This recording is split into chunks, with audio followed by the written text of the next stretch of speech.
ආයුබෝවන් දුවේ පුතේ. 6 ශ්‍රේණියට නියමිත වෙසක් උත්සවයේ නැමැති පාඩම හඳුනා ගන්නටයි මේ සූදානම් වන්නේ.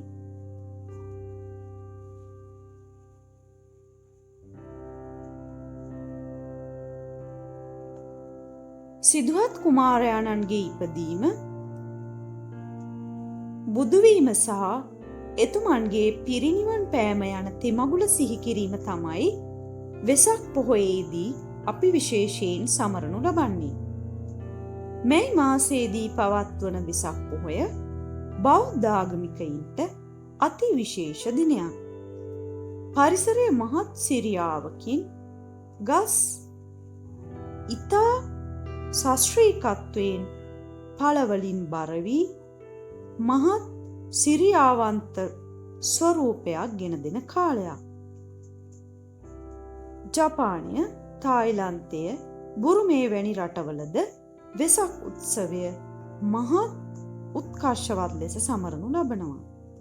බුද්ධාලම්බන ප්‍රීතියෙන් ඔද වැඩි ජාතික ආගමික වශයෙන් සමරනු ලබන වෙසක් උත්සවය අතීතයේ පටන්ම ශ්‍රී ලංකාවේද අති උත්කර්ෂවත් ලෙස සමරනු ලබනවා.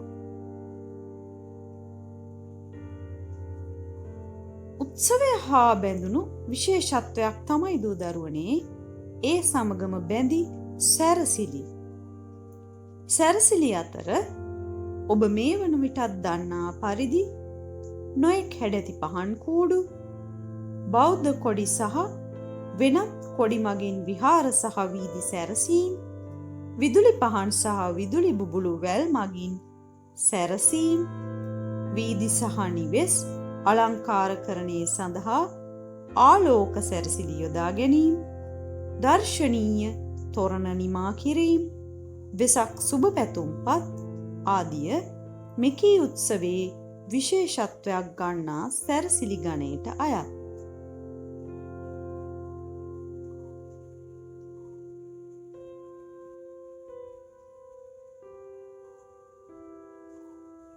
වෙසක් උත්සවය හා බැඳුණු විශේෂ වූ නර්තන දකින්නට නැතත් ගායන අංග අපිට දකින්නට පුළුවන්.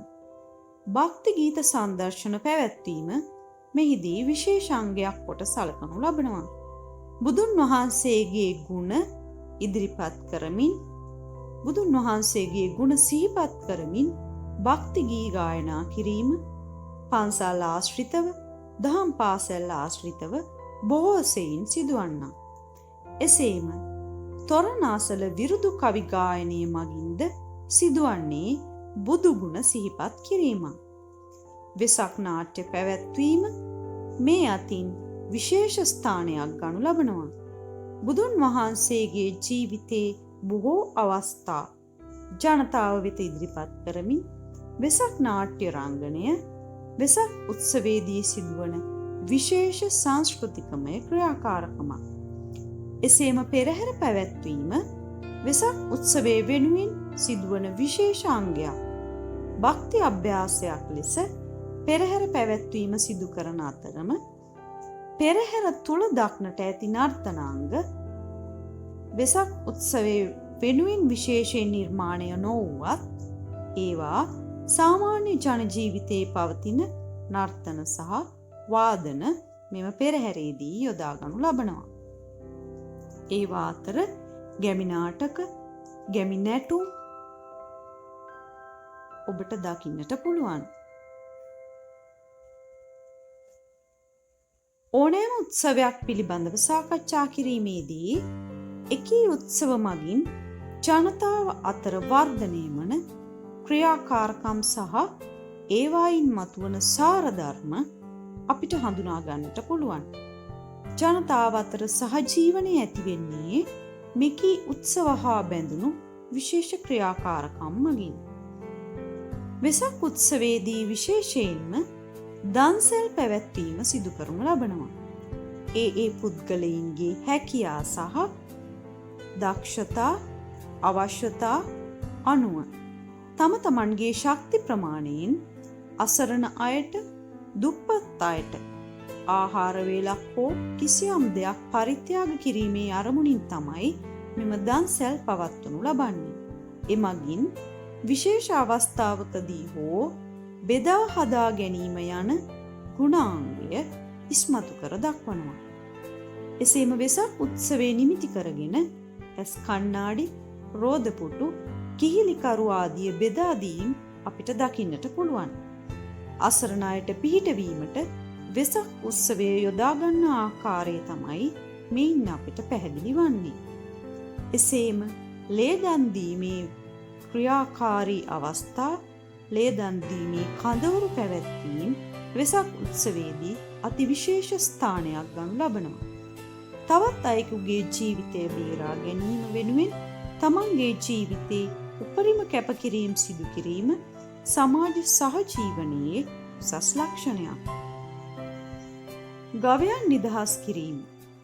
සත්ව කරුණාව පෙන්වීම සෑම අවස්ථාවකම සිදුවිය යුතු නමුත් මරණයට කැප වූ ගවයන් නිදහස් කිරීම බොහෝ විට වෙසක් උත්සවයේ වෙනුවෙන් ජනතාව සිදු කරනු ලබනවා. ඒ ආකාරයෙන්ම තම හිතවතුන්, නෑදෑයින්, මිතුරන් වෙත තමන්ගේ සුහදත්වය දැක්වීමට අවස්ථාවක් යොදා ගැනීම වෙසක් උත්සවය සඳහා වූ සුබ පැතුම්පත් හුවමාරුවෙන් සිදු කරනු ලබනවා. ඒ අනුව වෙසක් උත්සවයේ වෙනුවෙන් පවත්වන ක්‍රියාකාරකම් මගින් සාරධර්ම ජනතාව තුළින් මතුවෙනු දක්නට ලැබෙනවා. වෙසක් උත්සවය බෞද්ධ ආගමීන්ට පමණක් නොව අන්‍ය ආගමිකයින්ටද විශේෂ උත්සව අවස්ථාවක්. සමාජීය වශයෙන් සහජීවනය, මිත්‍රත්වය, අවබෝධය ඇතිවීමට මෙම වෙසක් උත්සවය හේතුකාරක වෙනවා. බුද්ධාලම්බන ප්‍රීතිය ඇතිවීම මගින් බෞද්ධ ආගමිකයින් තම ආගමික අවස්ථා සඳහා නැඹුරු වීම සිදුවනවා මෙම වෙසක් උත්සවය මගින්. එසේම ජනතාව බොහෝ සෙයින් ආස්වාදයට පත්වීම, සතුටු වීම සහ මානසික වශයෙන් සංසුන් වීම මෙම වෙසක් උත්සවයේ සැරසිලිවලට දායක වීමෙන්, සැරසිලි නිර්මාණය කිරීමෙන්, ඒවා ප්‍රදර්ශනය කිරීමෙන්, සැරසිලි පිළිබඳව කටයුතු කිරීමෙන් ඔවුන් ලබන ආස්වාදය අතිවිශේෂයි. එසේම අන්‍ය ආගමිකයින් සතුට සහ විනෝදය ලබමින්, එසේම භක්තිය පෙරදැරි කරගෙන බෞද්ධ ආගමික ජනතාව සමග සතුටු වීම, විනෝද වීම මෙම උත්සවයේ සමාජීය වැදගත්කම වශයෙන් අපිට කතා කරන්නට පුළුවන්. මෙවන් වැදගත්කමක් ගන්නා වෙසක් උත්සවය වෛශාඛ්‍ය මංගල්‍ය ලෙස අතීතයේ සිටම හඳුන්වා තිබෙනවා.